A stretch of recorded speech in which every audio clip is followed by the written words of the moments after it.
हाँ, अब ये हम देखेंगे कि दो दी गई विभिन्न परिमेय संख्याओं के मध्य एक परिमेय संख्या कैसे ज्ञात करते हैं। ये छोटा विधि है, वो तो थोड़ा सा बड़ा था और ये थोड़ा छोटा विधि है। अब इसको हम कैसे देखेंगे, जैसे हमारा है 5 और 7, जैसे उदाहरण के लिए जो है 5 और 7 के मध्य हमारा परिमेय संख्या क्या होगा, अरे ये पूर्णांक क्या होगा, 5 और 7 के मध्य हमारा 6 होगा। 5 6 7 होता है, 5 और 7, तो 5 और 7 को जोड़ करके 2 का भाग कर दे तो 5 धन 7 12 हो जाएगा और 12 भागे 2 बराबर 6। तो ये हमारा 6 आसानी से निकल जाएगा। जैसे मौखिक जानते हैं कि 5 और 7 के मध्य जो हमारा 6 होगा, तो वही जो है निकालने का तरीका ये है कि 5 और 7 को जोड़कर 2 का भाग कर देंगे। तो ऐसी ये परिमेय संख्या जो भिन्न है, तो 1/3 और 1/2 के मध्य परिमेय संख्या ज्ञात करना है। तो इसको हम कैसे ज्ञात करेंगे ना, इन दोनों को जोड़ दे और फिर 2 का भाग कर दे। तो यहाँ पर 2 का भाग करने का मतलब 1/2 का गुणा कर दे, वो भी जो है 2 का भाग ही होगा। जैसे बटे 2 कर दे तो वो गुणे 1/2 के बराबर हो जाएगा ऊपर, यानी 2 का ये भाग किया गया है। इन दोनों को जोड़ करके 2 का भाग किया गया, यानी 1/2 का गुणा कर दे तो ये 2 का भाग हो जाता है। तो देखो इनके मध्य परिमेय संख्या ज्ञात करना है, तो 1/2 गुणे 1/3 धन 1/2, यानी इसको जोड़ करके 1/2 का गुणा कर दे। तो 1/2 गुणे इनको जोड़ दे, लघुत्तम कितना आएगा 6 आएगा, 3 दूनी 6 और 2 गुणे -1 -2 हो गया, 2 3 6, 3 गुणे 1 3 हो जाएगा। तो 3 ऋण 2 हो गया, 3 ऋण 2 कितना होगा 1 होगा, 1/6 होगा, 1/2 और गुणे कितना होगा 1/6 1/12। तो इनके मध्य जो परिमेय संख्या होगा 1/12 आएगा। ठीक है, यानी 1/3 और 1/2 और 1/12। अब अगला चलते हैं 1/3 1/2 1/12 का हर बराबर करने पर ये देखते हैं कि मतलब क्या ये जो है इनके मध्य है कि नहीं। ये हम चेक कर रहा हूँ कि मतलब जांच कर रहे हैं कि क्या 1/12 जो है इनके मध्य है कि नहीं है। अब थोड़ा सा इस तरीके से करेंगे, इनका हम लघुत्तम ले लेंगे, 12 2 और 3 का लघुत्तम। तो जानते हैं 12 2 से भी कट जाएगा, 3 से भी कट जाएगा, ऐसे लघुत्तम कितना होगा 12 होगा। इसलिए कामा लिखा गया, जोड़ा घटाया नहीं गया है, क्योंकि देखा जा रहा है कि कौन बड़ा होगा कौन छोटा होगा। तो 3 चौक के 12 हो गया, 4 4 गुणे 1 -4 होगा, फिर कामा हो गया, 2 छक 12 हो गया, फिर 12 का भाग 12 में एक बार 1 गुणे 1 कितना होगा। अब इसको हम लिख सकते हैं 4/12 कामा और धन 6/12 ये हो गया और 1/12 हो गया। देखो सभी का हर बराबर है, ऐसे जो ऋण संख्या होगा वो सबसे छोटी होगा। अब फिर जो है अंश जिसका छोटा होगा वो छोटी होगी। जैसे आरोही क्रम में रखें तो सबसे छोटा ये मिलेगा क्योंकि ऋण है।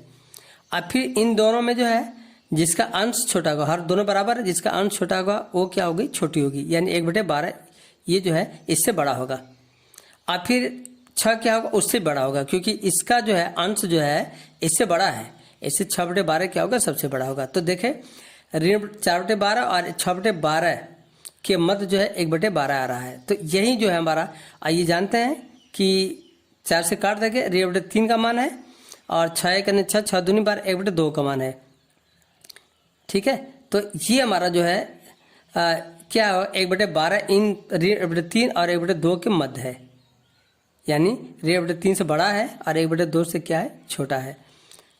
तो ये हमारा जो है ये मध्य संख्या हो गया। अब ये स्पष्ट हो गया, इसी को निकाला गया था कि क्या इसके मध्य जो है 1/12 है कि नहीं है। तो इससे हम निकाल लिए, सभी का लघुत्तम ले लिए और इसका हर बराबर कर लिए, और जिसका अंश जो है अंश के हिसाब से जो है ये जो है क्रम में आरोही क्रम में रख दिया गया है।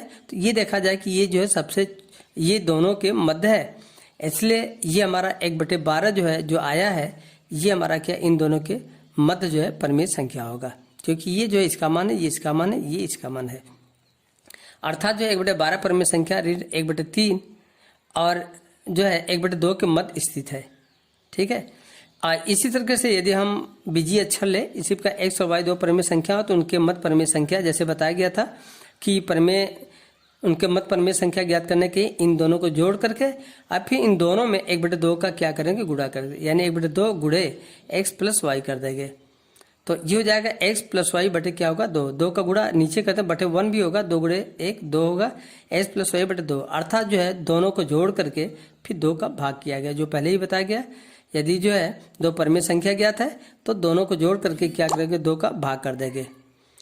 और यदि x > y होगा, यदि x जो है y का मान बड़ा होगा यानी पहला यदि बड़ा है दूसरे वाले से तो आरोही क्रम में या आरोही क्रम में लिखना होगा तो पहले सबसे बड़ा ये होगा, फिर उसके मध्य जो है वाला जो होगा उससे छोटा होगा, फिर उससे छोटा ये होगा, यानी इन दोनों के मध्य जो आएगा वो जो है ये होगा, x+y/2 होगा।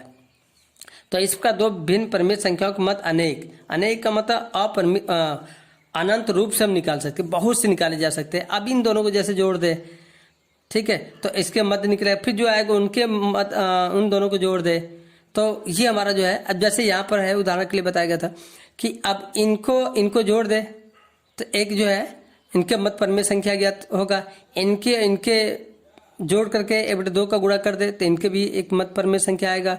अब फिर जो आएगा उनके और उनके बीच भी जोड़ करके 1/2 का गुणा कर, वो भी मतलब, यानी इस तरीके से जो है इनफाइनाइट तक जो है वो हम जो परिमेय संख्या ज्ञात कर सकते हैं, अनंत रूप से जो है परिमेय संख्या ज्ञात कर सकते हैं। तो ठीक है, तो ये हम जो है अभी ये बताया गया, तो इनके मध्य परिमेय संख्या ज्ञात करने का यही तरीका है कि 1/2 का उन दोनों के जोड़ में 1/2 का क्या करेंगे, गुणा कर देंगे, तो इस तरह के सभी जो संख्या ज्ञात होगा। ये 2 3 4 पूछता है तो कोई दो जोड़ करके जो एकांतर क्रम में एकांतर रूप में दोनों बगल का है, पास का है, तो उन दोनों को जोड़ करके 2 का भाग कर देंगे, ये हमारा जो है निकल जाएगा, जट निकलना होगा, निकलता रहेगा।